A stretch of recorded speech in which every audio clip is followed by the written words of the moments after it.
Ahora se va a explayar, verás tú, después de estar 5 años detenido, nada más que por traducir el cantar de los cantares de Salomón, nada más que eso, lo cogió la Inquisición y lo metió en la cárcel y tuvo 5 años.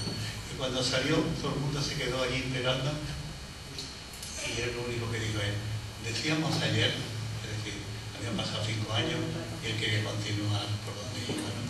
Pues yo que he sido profesor durante 42 años, volver a un instituto, pues dentro de todo me impresiona un poco, ¿no?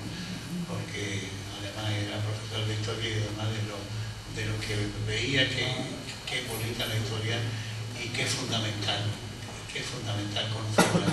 Si la conociéramos a fondo no haríamos tantas tonterías como hacemos y repetimos una vez y otra y nos acordaríamos que esos hechos ya se han repetido y quizás no lo haríamos.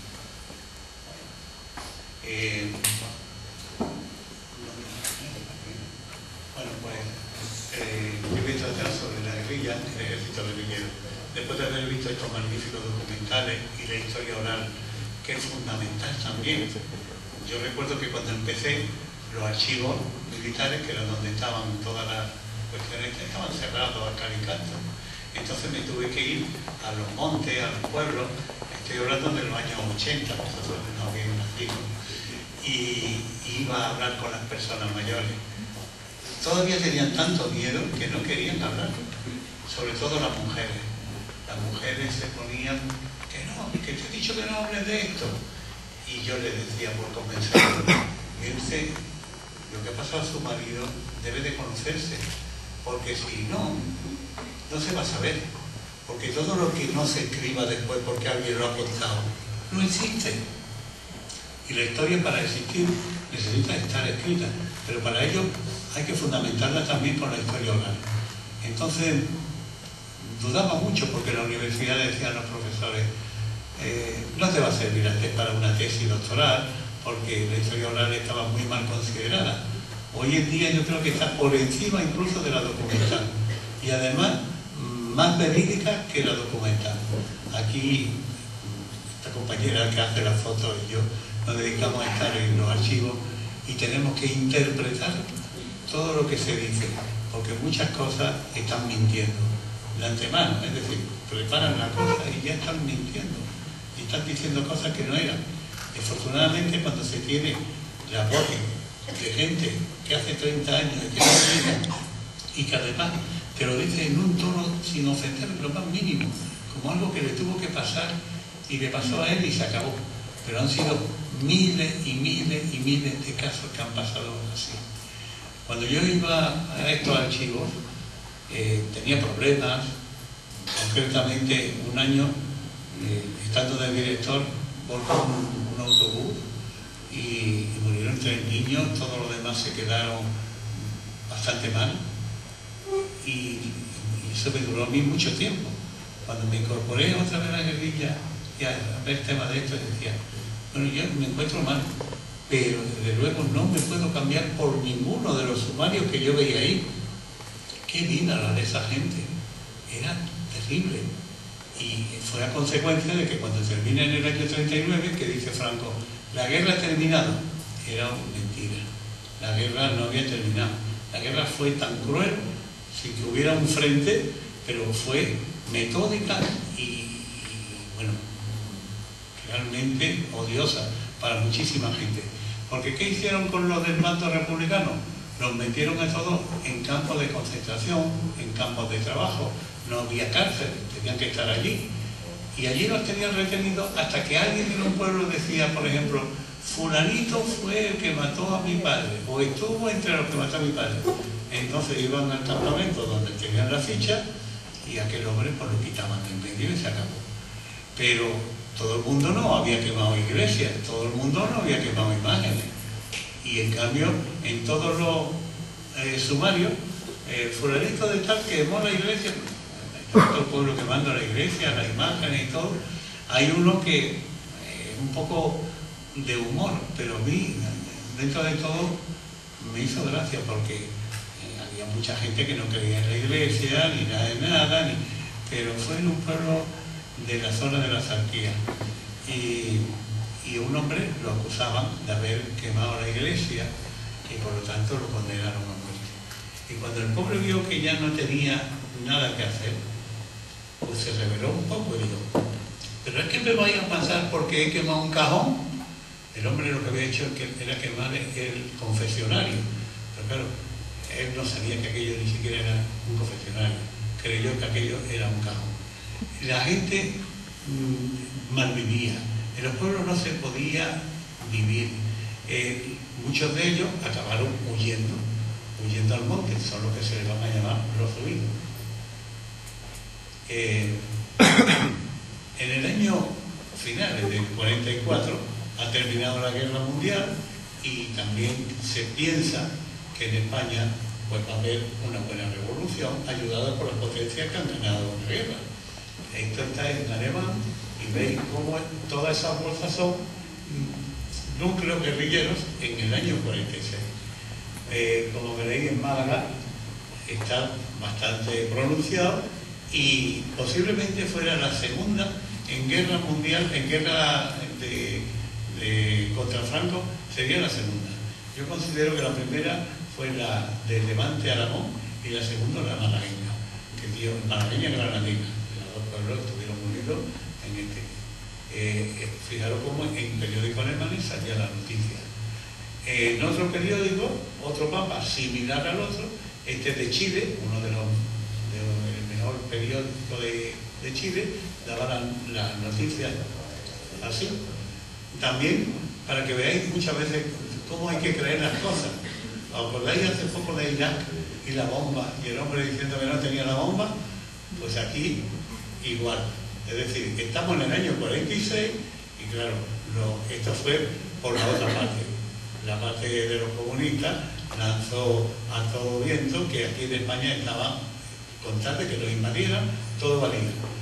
Una fábrica de bombas atómicas funciona cerca de Bilbao.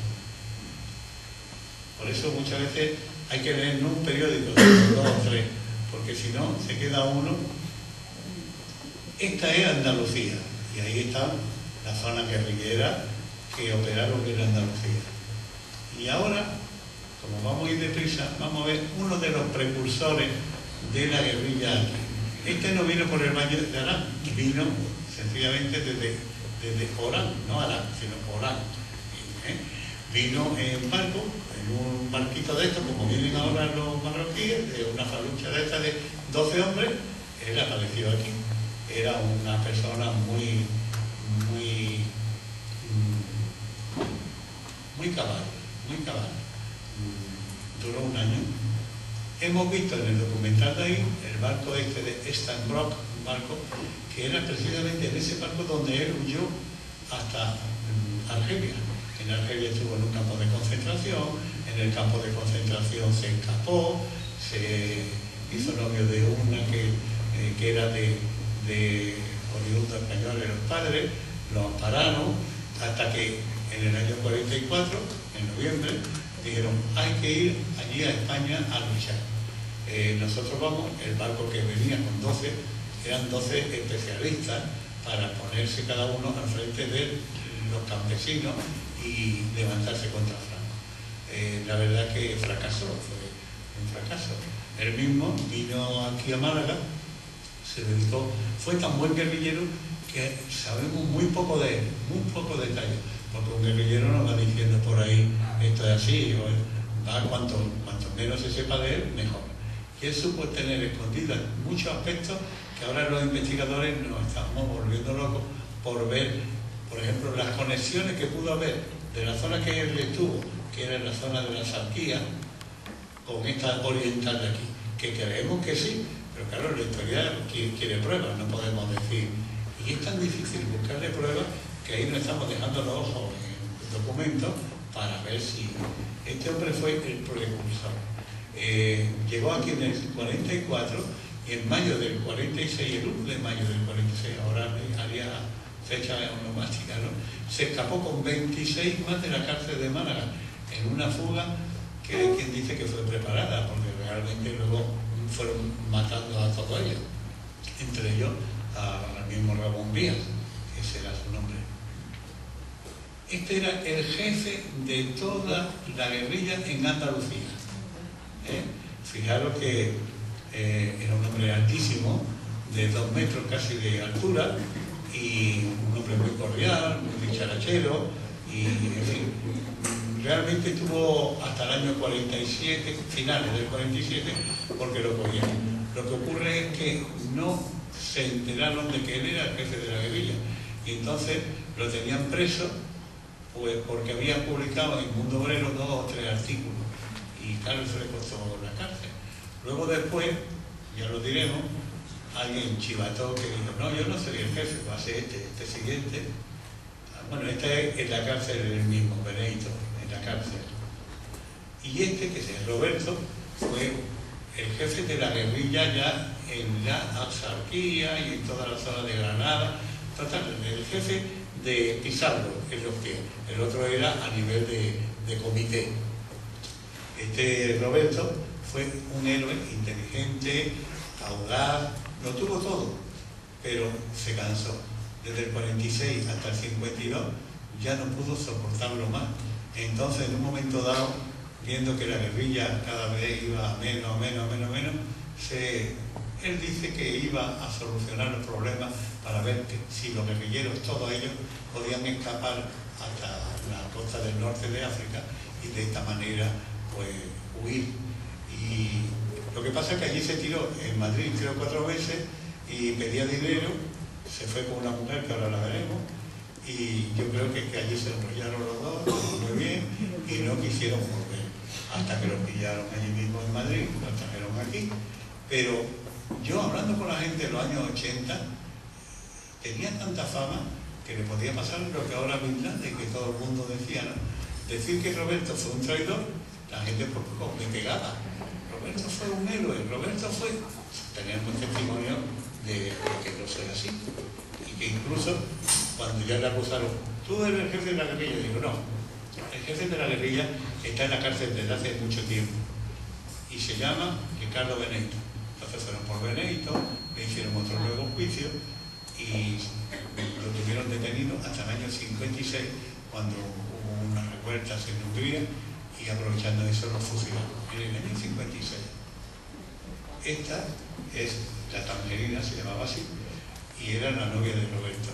Se encontraron cuando fue a Madrid, porque para ir a Madrid los guerrilleros, o para ir a cualquier lado, se veían amparados como una mujer, se sospechaba menos de ella. Entonces iban con ella como si fueran un matrimonio y así. Y como se tiraron 3 o 4 meses juntos, pues bueno, surgió el amor entre ellos, ella estuvo en la cárcel, pero poco tiempo.